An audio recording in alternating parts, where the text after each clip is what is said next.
Welcome to Public Forum, a community outreach program produced at North Idaho College on the shores of Lake Coeur d'Alene. Featuring guests from around the globe addressing a wide variety of subjects, Public Forum serves to educate and enlighten. Please join host and moderator, political scientist Tony Stewart, in welcoming today's guest. Over the last 2 weeks, we gave you a travel log through Italy, and the next 2 weeks we're going to take a trip to Guatemala. So the month of January is the travel logs for our program. I'm very pleased to let you know that we have 3 very distinguished guests that went to Guatemala, and also a panel member who went with them, but she's going to play the role of asking them questions today. I welcome all of our guests to our show. And first of all, I would welcome, actually to my left, would be our first panelist or guest is Dana Wetzel. She's an attorney in the state of Idaho. I've known her for a long time, and welcome to the program. We're pleased to have you here. Thank you, Tony. It's nice to be here. And secondly is Dan Crawford, who is a benefits consultant, and he was also on this trip, and welcome to our program. Thank you. And our third guest is Dr. Ruth Pratt, who is our third guest and was also on the trip. Welcome to all 3 of you. We're very excited. I particularly want to thank Judy Meyer, who is going to serve in the role as a panelist today. She was on this trip, and she is a member of the Board of Trustees and been a friend for 37 years. And thank you for helping put all this together. You did, and we're glad to have you here. And our regular panelists, always for over 30 years, Janelle Burke is back with us for the program. And I will ask Janelle to commence today's questioning. Thank you, Tony. Welcome to all of you and my co-panel member as well. This is going to be fun to talk about Guatemala. And let's start with Dana. Can you tell us a little bit about why Guatemala, and where is it, and what kind of country is it? Well, I was fortunate enough to begin my love affair with Guatemala in 1972 when my husband and I were stationed there in Peace Corps. Guatemala is part of Central America. It's located just below Mexico and just above Honduras and El Salvador. It's a small country about the size of the state of Rhode Island. It has 11 million people. It's a very poor country, but it's really not the poorest country in Central America. However, it is the country with the highest illiteracy rate in our continent, just behind Haiti. It's a beautiful country. I am wearing what is commonly worn by the majority of the people there, the Indian, who are the descendants of the Mayas. This is called a huipil. It's from one particular city. Every county and every city in every area has a different huipil. They still do their standard weaving.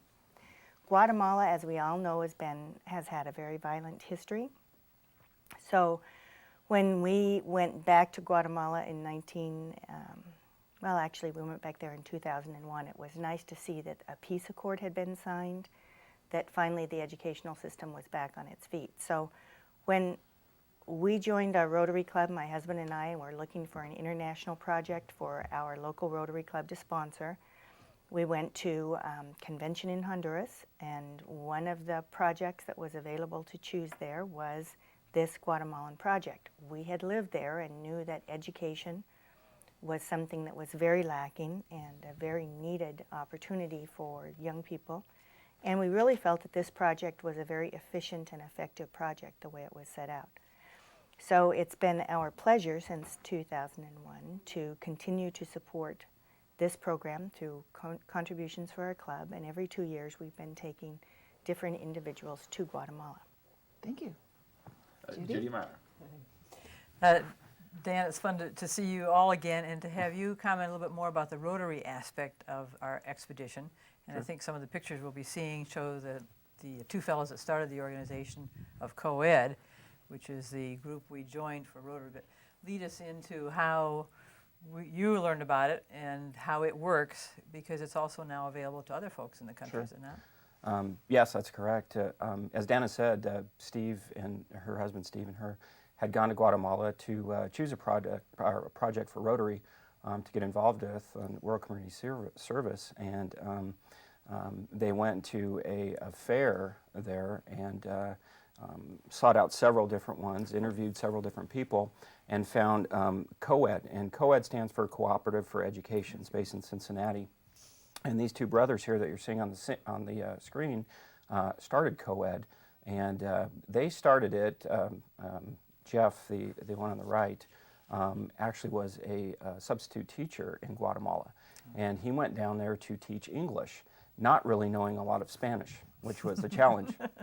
And so one of the things that he saw while he was there, and he was sharing this with me while I was in Guatemala, was that it was very hard for these kids to even get any sort of education because they had no books. The teacher would literally write out on the board, and they would write that back down on paper or whatever they had to write with at the time. Some of them didn't even have paper or pencils, and we'll get into that a little bit later. But so this was a huge challenge, and he saw this as an opportunity to, spread literacy throughout Guatemala, and so he started this organization. And so when you're looking for a project to do, especially as a Rotarian, you want to make sure that that organization is well run, well organized, so on and so forth. So when Dana, by the time 2001 rolled around and Dana got involved with co-ed, they had already been up and running, delivering some books and that kind of thing, but they wanted to take it to the next level. And so, I might be getting ahead of myself here a little bit, but they're doing some computer work and that kind of thing and sponsoring that. So they've segued into that now to try to get the Guatemalan children into the 21st century. You have some on the screen now, these some children in Guatemala.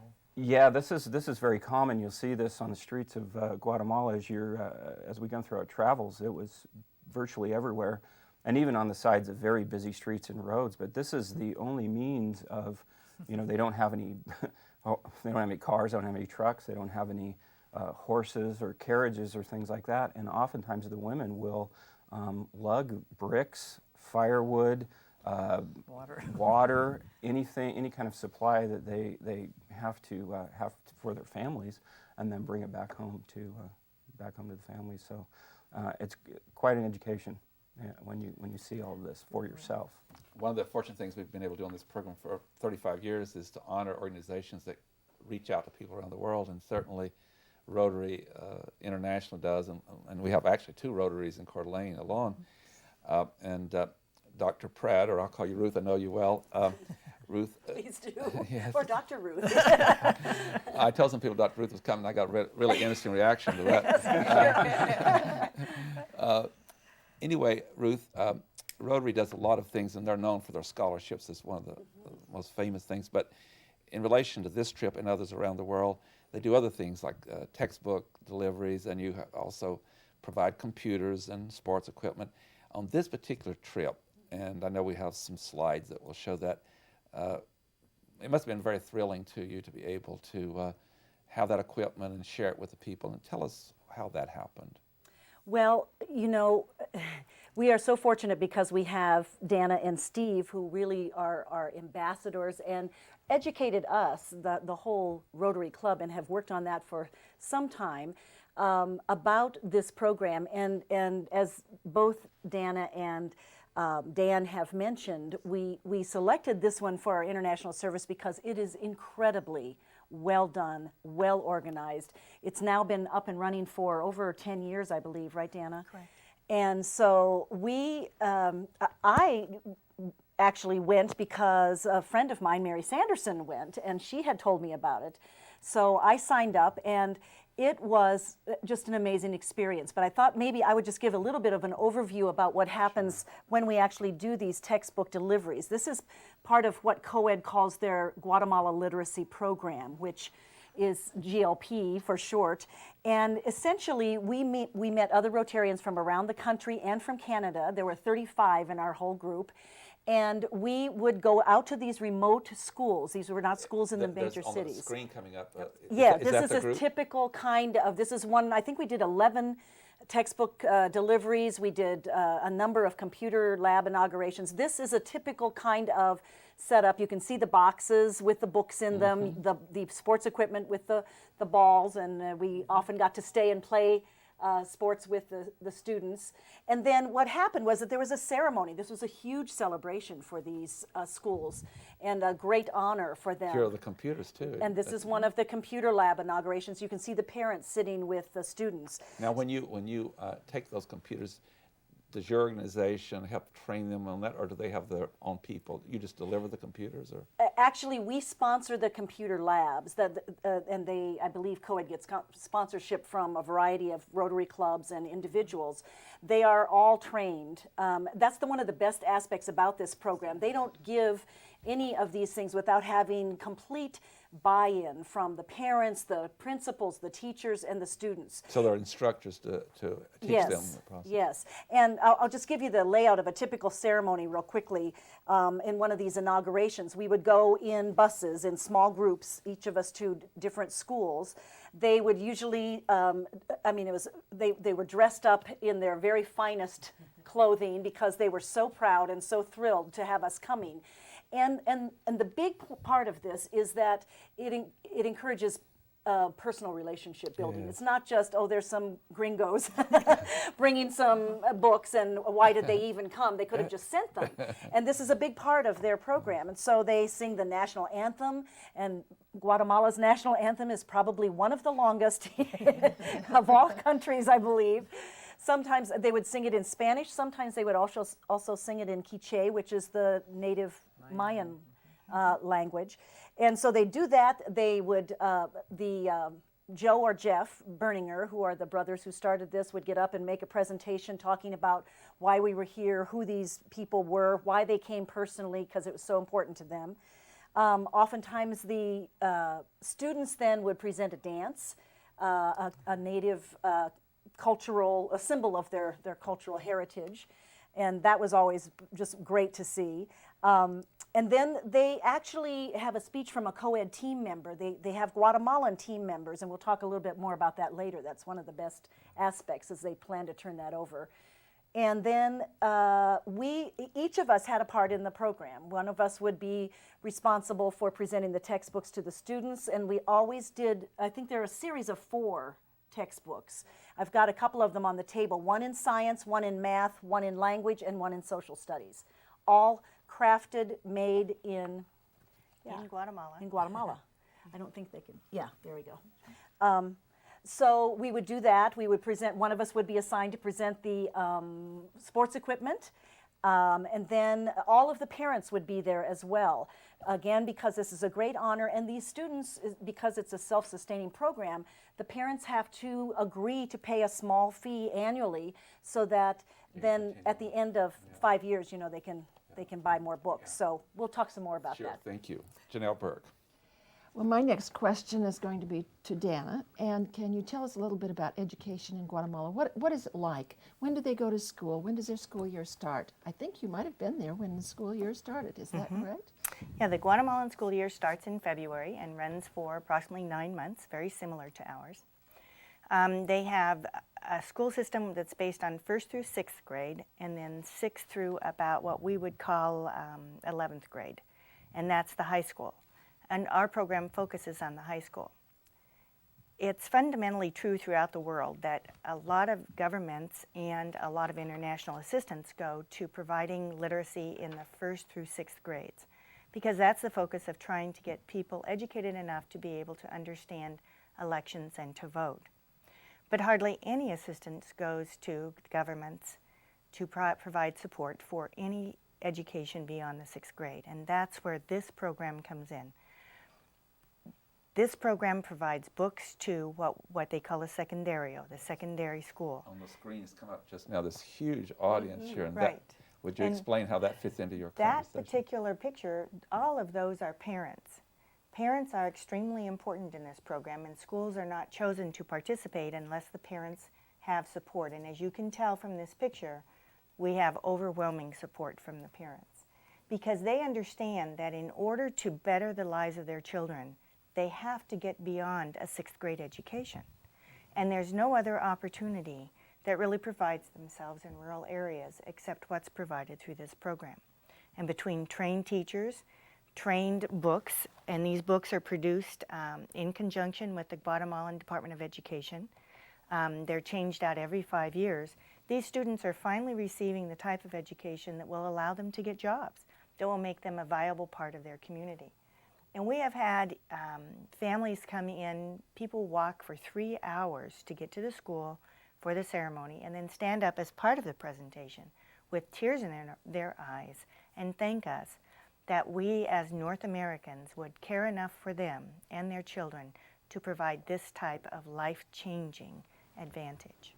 And it does truly change your life to be there. Judy Meyer.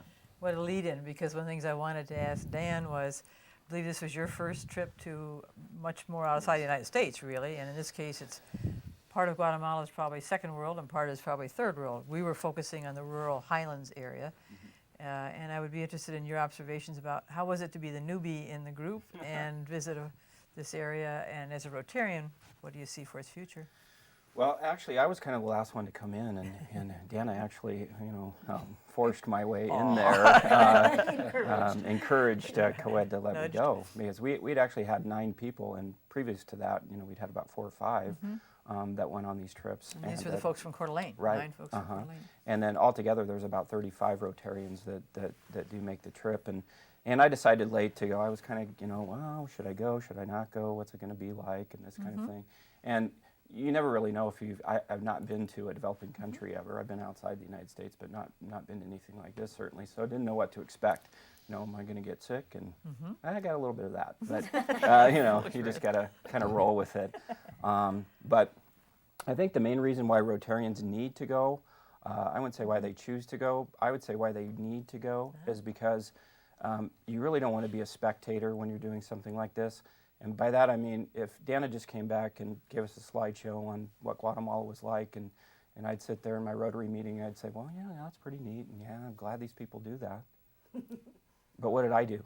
If I look internally and say, what did I do to affect any kind of change on these people?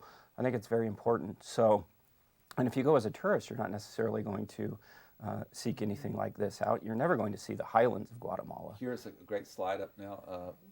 That speaks to what you're talking about. Oh, definitely. Explain that to us. Okay, well, this is a marketplace, and I believe this is in Santiago.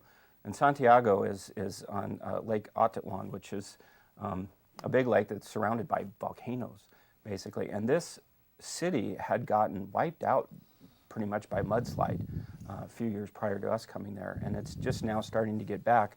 But every weekend, and I believe this is on Saturday morning, every weekend they have an open-air market. And the people come down into Santiago that live there, and then they come across by boat to go to this market and to get all of their goods and things like that.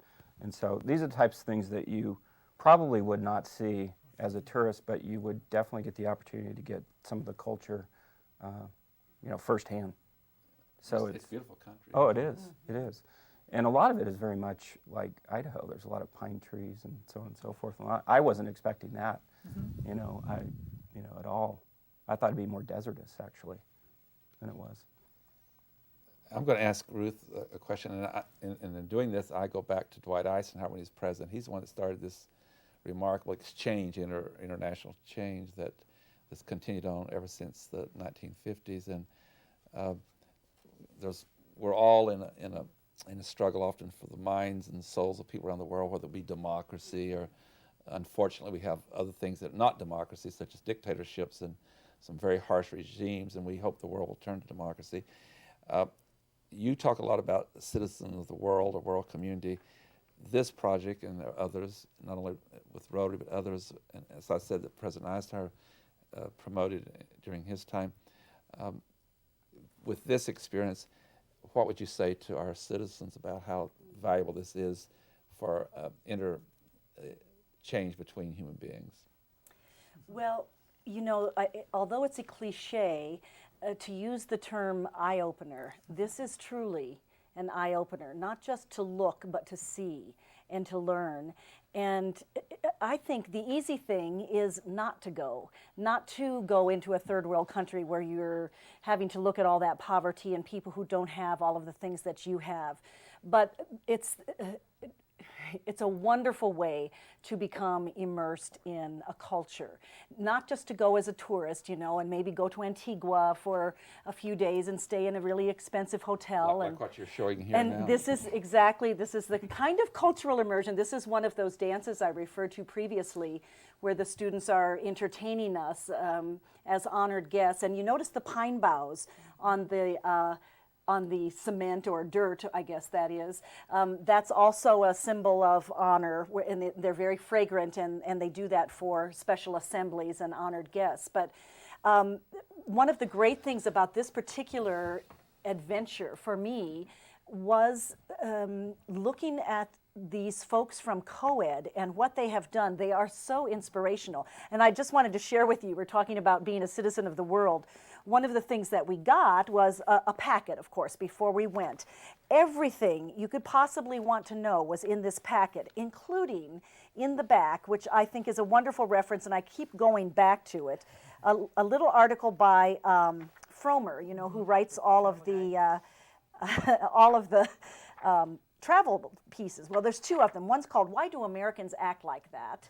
You know, what our kinds of behavior and our sometimes very egocentric behavior communicates to other people. And the other one is "Life Lessons I've Learned Traveling the Globe for 40 Years." So it's important to do a lot of reading and research before you go if you really want to be very Yes. successful in communicating with Absolutely. other cultures. Yeah. Because travel, I mean, that sort of being able to actually go and see and get more immersed in the culture really takes you out of that sort of jingoistic, nationalistic egocentricity, to the point where we really were connecting with these folks as people, not just somebody's showing us slides.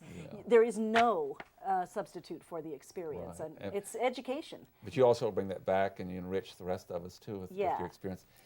I'm going to ask Judy Meyer a question. She was on this trip, and this has hit me very hard. One thing that's come out in the program today, Judy, is very clear how eager they are to learn, how delighted they are with the textbooks and all that. They'll walk all this distance to learn. I'm asking this question because you served on the NIC, or North Idaho College Board of Trustees, then you went to the State Board of Education appointed by Governor Andrus, and you served as chair of that state board. Now you're back on the board here. You've given a lot to education. One of the concerns that we have in Idaho, 55% of all students who graduate from high school in Idaho do not go to college. Only 45% go. We rank only Not very high. down, only 3 states below us. So what kind of message can you send to our good people to say, if people that are so hungry for education in a place like Guatemala don't have the opportunity we do, we're very blessed, what would you say to our people to say, is this a lesson about being more eager with our educational system to learn, and also to, with the opportunity we have to go to higher education with all the financial aid and programs we have? That is your lead-in. Oh my goodness, Tony. Thank you, thank you. I don't know that I have any greater wisdom than anybody else about the value of education. Obviously, I believe in it, and we all do, because we've traveled and taken materials to citizens around the world. For me, probably the idea that in Guatemala, folks pay for a textbook to use it and then understand and essentially have lessons in how the teachers taught. You've never taught from a textbook before. How do you teach? Some things that we take for granted. So it always humbles me that of course you have textbooks, and of course you have public libraries, and of course you have access to the computer and internet. And so what I think we're sometimes a little bit cavalier about is probably not what I would wish for folks. I would wish for folks to value education more. But then that's probably the role of education. If we can't educate people to the value of education, who can? And so I think that's what we do with the community college, is that kind of outreach to folks who earlier on in their lives, for whatever reason, didn't realize the value, didn't stay with the public school system very long, and now come back. But So sharing such things as this program, I would hope. and maybe Sure. that will inspire people to say, we are so blessed, and looking at this maybe inspire them more to follow education to a higher level. And sometimes, as we saw here, it was the families who recognized the value more than the student did. Yes. And so it's really family support that says, yes, we want you to get to school. Yes, we'll figure out a way. Or we'd rather you didn't work, which is a temptation because you have wages. But somehow we'll make do without that so that you can spend your time in school and become educated. And that's a universal phenomenon. It isn't just in Guatemala. Yes. I think the fast food enterprises here in America have a temptation that is a balance for families to figure out. Do you need that car, or do you need the education? Right. Janelle Burke. My next question is going to be for all three of you, and it really has to do with a little bit of Guatemalan life. And I noticed that Dana's holding some kind of a little bird there. What is that, and how does it work? Well, this is another carving. Actually, it's a soup spoon. And or ladle, and it's beautiful. And the really, truly, the artistry and majesty of the Mayan people and the Guatemalan culture Can you hold that just a little higher? is please? absolutely astounding. And what we felt when we were in Peace Corps, one of the things that we felt blessed about being there was learning that the value of life is not in the material things that you buy. The value in life is how you treat yourself and your community, and that you become a part of each of those and a citizen of the world by doing so. And many times when people tell me I don't like to go to a third world country because I don't want to see the poverty, I tell them, now look, they aren't the ones that have poverty. Look at their lives, look at what they value, and look at the love they give to one another in the world. Then look at us. We measure ourselves by what we have rather than who we are. Who has the most poverty? Thank you. Very eloquently said.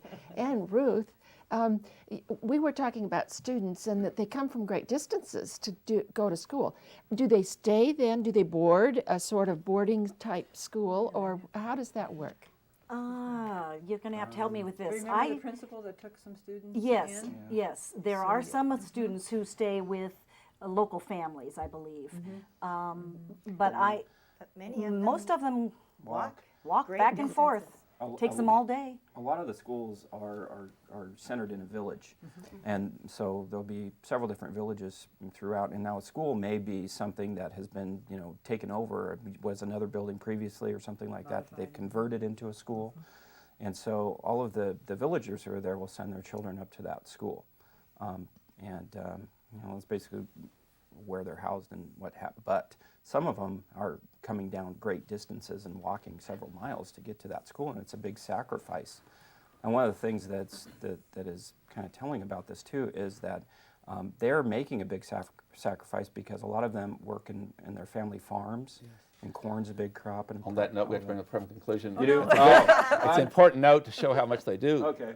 enjoy and appreciate education. Our guest went to Guatemala on February the 3rd through the 12th, 2006, and we're airing this program at the beginning of 2007, and we just really appreciate you so much. And the good news to our viewers is that we'll have 3 guests back next week on this trip to Guatemala, and we'll be able to share even more detail than we did today. But I just think that it was an excellent program, and we really illustrated how important it is for organizations such as Rotary, and we want to honor Rotary for this kind of work, and it is a people-to-people mission that is very, very important, and I know we've all been enriched by hearing your presentation. Again, ladies and gentlemen, be with us again next week at the same time, and we'll interview on this same subject. Until then, please have a good week. I am Tony Stewart.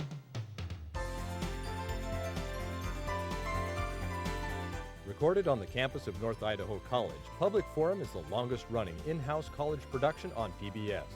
Each episode is pre-recorded live and is an educational outreach from North Idaho College. Please join us at this same time next week for another edition of Public Forum on this public television station.